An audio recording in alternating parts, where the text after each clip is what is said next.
Chapter 30 With the Help of a Friend.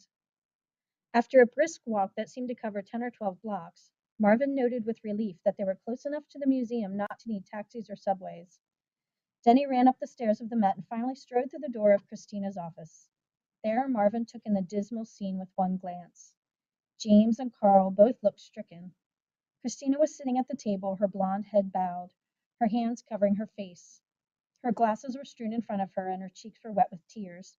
My career is over, she said. Over! Who will ever understand this? How could I have done such a terrible thing? Christina, Denny said soothingly. Let's be sure first. I've talked to you at least 6 times since the drawings left the museum, and up until now, everything was going as planned. I just can't believe you made a mistake. Marvin listened in disgust. How convincing Denny sounded in his concern. Look at it, Christina said dully. As soon as Denny walked over to her, Marvin crawled down his sleeve to one of his pant legs and from there to the floor. The bunched up label made his journey quite arduous, but as soon as he was safely down, he scrambled beneath the table. Now the question was how to get James's attention. He could try crawling up to his wrist, as he'd done before, but everyone was so focused on the drawing he didn't know if James would even notice him. He crouched near the table leg, mulling over his new challenge. Above him, he could hear the tense conversation. They look the same, James was saying. Nobody could tell them apart. Christina sighed. That's why I wanted you to come. I was hoping you'd say I was wrong, but oh, just look at it. As soon as the FBI said they'd retrieved the tracking device from a cab in a taxi yard, I had a sick feeling in my stomach. I had to check the original to reassure myself, and then, well, I knew. You can tell, too, can't you, Denny? Of course he can, Marvin wanted to shout. He planned the entire thing. He couldn't bear to see Denny's sympathetic nod. It's not the Durer, he said quietly. Christina turned to James, inconsolable. You see, we could run all sorts of tests to confirm it, but we don't need to. When you've looked at his work for as long as Denny and I have, you can feel it in your bones. She shook her head. It's that way with any forgery, whatever the tests say. It's human judgment we all rely on for the final verdict. Because when you know an artist well, the thing that bothers you about a fake will continue to bother you the longer you look at it, until it becomes unbearable. Marvin saw her look at his drawing and close her eyes, and he flinched with the realization that something he'd made could cause anyone such grief. But before he had much time to contemplate this, he glimpsed something shiny by the table leg. It was the metal tack he'd hidden the night he was abandoned in Christina's office. Aha! A weapon! Or, if not a weapon, an excellent poking tool. Marvin grabbed it with his front 2 legs. Holding the sharp point aloft and still carrying the folded label, he crawled with great difficulty over to James's sneaker. He climbed up the side of the sneaker under the edge of James's jeans and pressed the tack against the boy's bare ankle. No response. The distressed conversation above continued. Marvin tensed his leg muscles and vigorously plunged the point of the tack into pale flesh. Ow! James yelped. What is it? Carl asked in concern. Oh, I don't know. My ankle hurts. James hopped on one foot, almost knocking Marvin to the floor. He dropped to his knee and lifted his pants leg. Did you twist it? Carl started to crouch down next to him, but James had already spied Marvin. No, no, Dad, it's okay, James said quickly. My foot must have fallen asleep. Pins and needles. He looked at Marvin, took the tack and dropped it on the floor, and then surreptitiously placed the beetle under his jacket cuff. Marvin released a long breath. So far, so good. Now he just had to show James the address label. From his new position, he could see Denny examining the drawing on the table in front of Christina. It was framed identically to the original, but even through the glass, Marvin had no trouble recognizing it as his own work. I just don't understand it, Christina said. I was so careful. I checked the drawing a dozen times. I don't know how I could have confused them. Carl crouched next to Christina, his hand on her shoulder. They look so much alike, he said gently. The museum won't fire you over one mistake. She raised her eyes despairingly. Denny, tell them. That drawing was worth at least $500,000 on loan from another institution, and I put it at risk needlessly for my own stupid purposes. Carl shook his head. No, that's not fair. You were trying to recover the one that was stolen. Justice. It was a good plan. It was, Christina, and we all gave it our blessing, Denny said. But I'm afraid this won't do much for our relations between our two museums. The truth is, we were both responsible for the drawing, and we'll both pay the price for this disaster.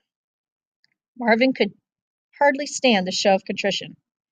Christina gestured at the table, then pressed her fingers to her temples. I don't even care about my job.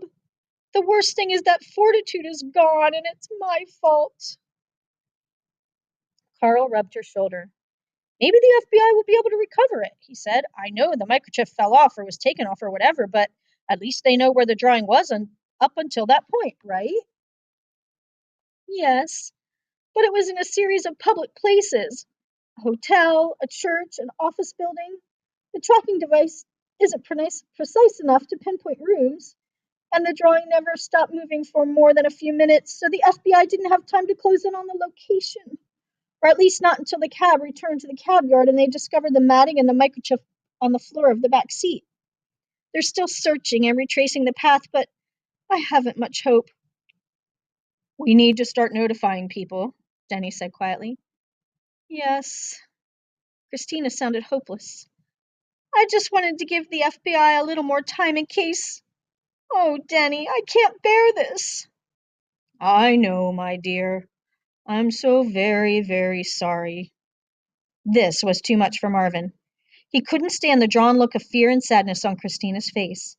As if reading his mind, James blurted out, I have to go to the bathroom. Carl barely glanced at him. Okay, buddy, you know where it is.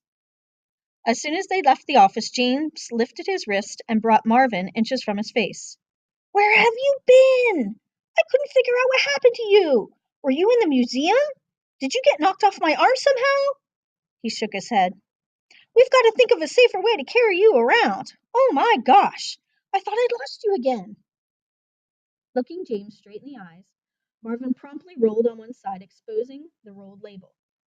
James stared at him. What is that? He asked. Marvin used his front legs to wiggle the label out from under his belt. He held it out to James. It looks like a little piece of paper, James said, all rolled up, like a spitball. Is it a spitball? Marvin waited. Is there something on it? Marvin ran enthusiastically from James' wrist to his hand. Okay. James crouched down in the hallway, leaning against the wall. He took the label with 2 fingers and turned his hand over slowly so that Marvin wouldn't fall off. What am I supposed to do with it? He asked, watching Marvin. Open it up? He began to unroll the miniature paper bundle. When he was finished, he spread the crinkled white rectangle on his thigh and looked at it. Gordon Perry, 236 East 74th Street, Apartment 5D, New York, New York, he read. Marvin frowned. Uh-oh. So the label didn't have Denny's name on it after all. But surely that was still the correct apartment. 74th Street made sense, just blocks from the Met. Who is this? James asked, studying Marvin intently. Marvin ran around excitedly. What's the matter? Why are you so excited? James watched Marvin with his serious gray eyes.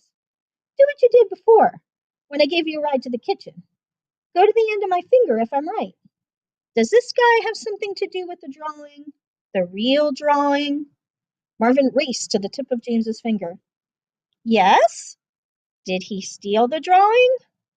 Well, that wasn't quite right, but James was so smart he would figure it out. Really? James bit his lip. What do we do? Call the police?